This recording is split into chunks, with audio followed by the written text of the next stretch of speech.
Imagine a little girl, her eyes wide with the promise of a future yet unwritten, a child brimming with potential, unaware of the obstacles that lie ahead, born into a world determined to silence her, to confine her spirit within the rigid walls of segregation and oppression, a world where the color of her skin dictated her destiny.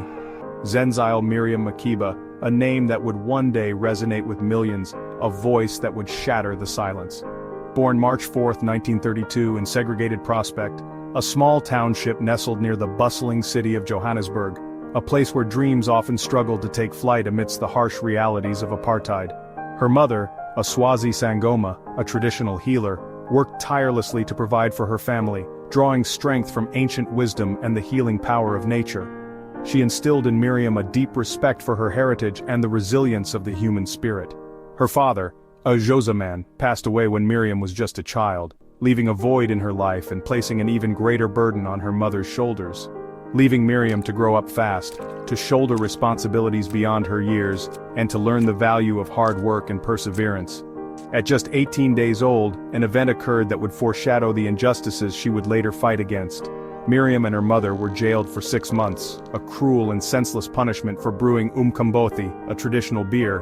Her first lullabies sung behind bars, a stark reminder of the oppressive system that sought to crush their spirits. But even in confinement, the power of music began to take root. Growing up in Sophiatown, a place that pulsed with life and creativity, a vibrant black cultural hub, a melting pot of music, dance, and artistic expression, she was surrounded by the soaring harmonies of church music, the rhythmic pulse of traditional songs, passed down through generations, and the infectious rhythms of Marabi and Kwela, the sounds of the streets, the heartbeat of Sophiatown. These sounds became her first music school, an informal education in the language of the soul, teaching her melodies of sorrow, reflecting the hardships faced by her community, resilience, the unwavering spirit to overcome adversity and hope, the unwavering belief in a brighter future even in the darkest of times.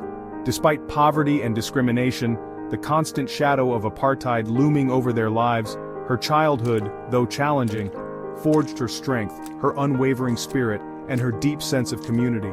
Every song, every hardship, every moment of joy and sorrow became a building block, a foundational element in the making of a legend. For the woman who would one day carry, with grace and unwavering conviction, the hopes and pains of her continent, the stories of her people, onto the world stage, captivating audiences with her voice and her message. Her humble beginnings, in a small township near Johannesburg, laid the groundwork for a life of extraordinary impact, a life dedicated to fighting for justice, equality, and the liberation of her people through the power of her music. Miriam's voice blossomed early, a gift that was evident from her childhood. Even then, there was a richness and depth to her singing that belied her young age. It was a voice that hinted at the power and passion that would later captivate the world. First in the choir at Kilnerton Training Institute in Pretoria.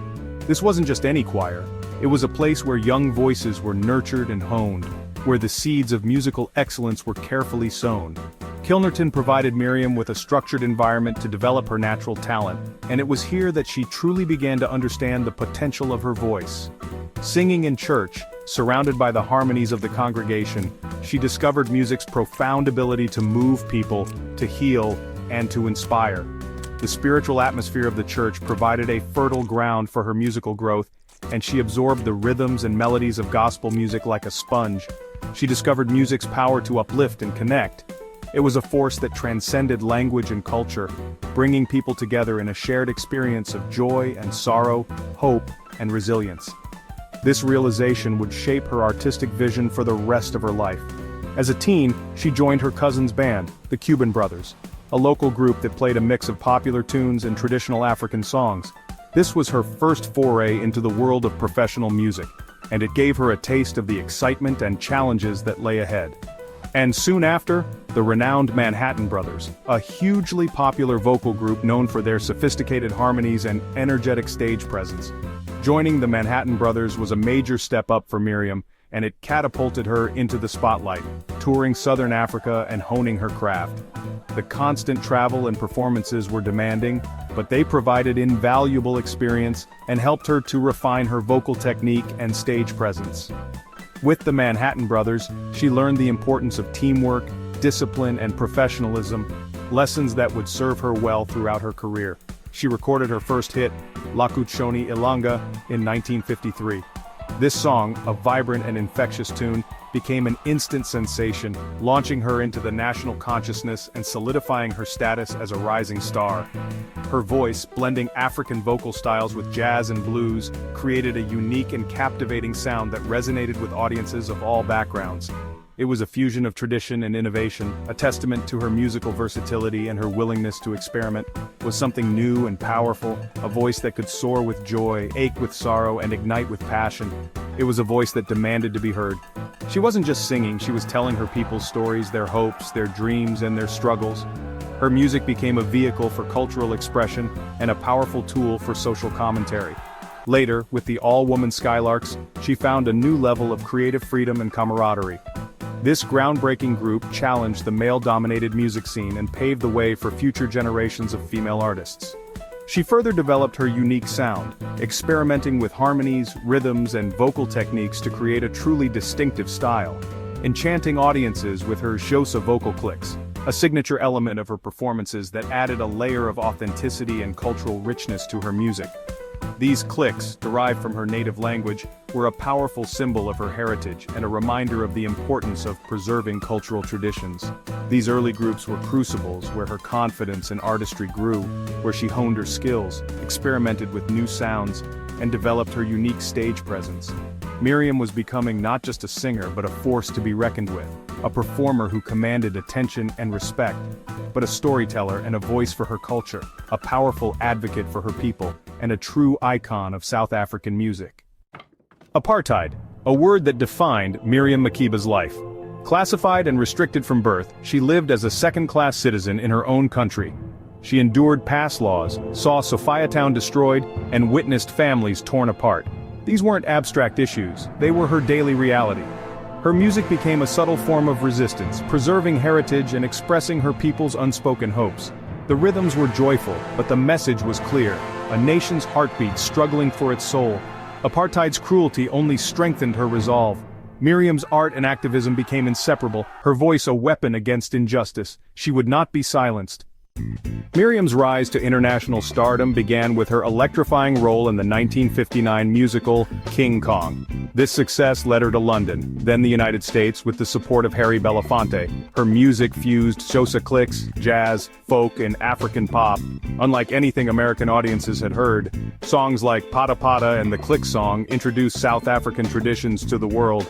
She educated as she performed, sharing stories of her homeland and the realities of apartheid. Miriam's authenticity, her refusal to compromise her identity, became her superpower. Her stage presence was magnetic, her message universal. She wasn't just an entertainer, she was a cultural ambassador and a storyteller. Her sound bridged worlds and built her meteoric rise.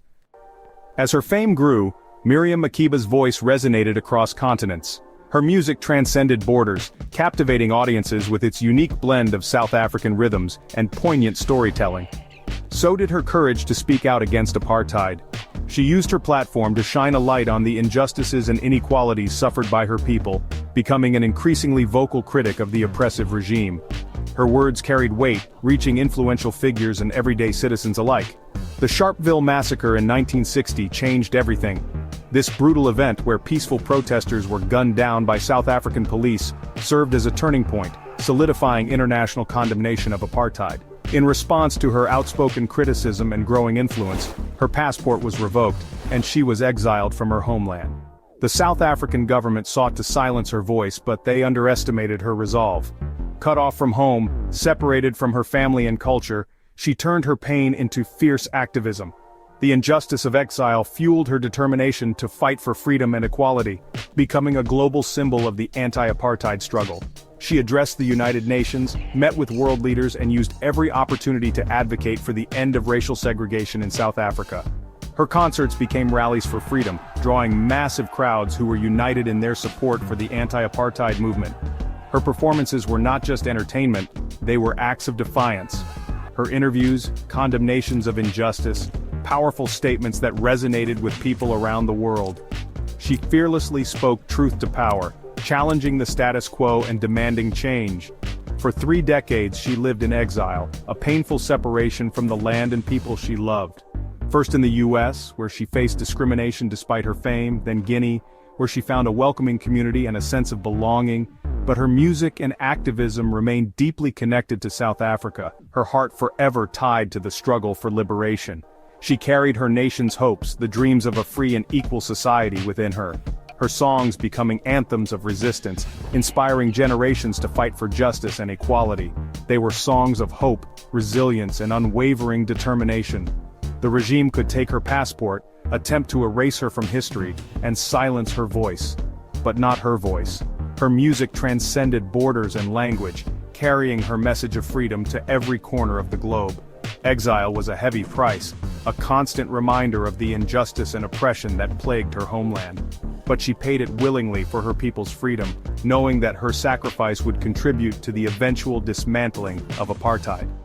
Miriam Makeba's activism only grew stronger in exile, solidifying her legacy as a true champion of human rights and a powerful voice for the voiceless.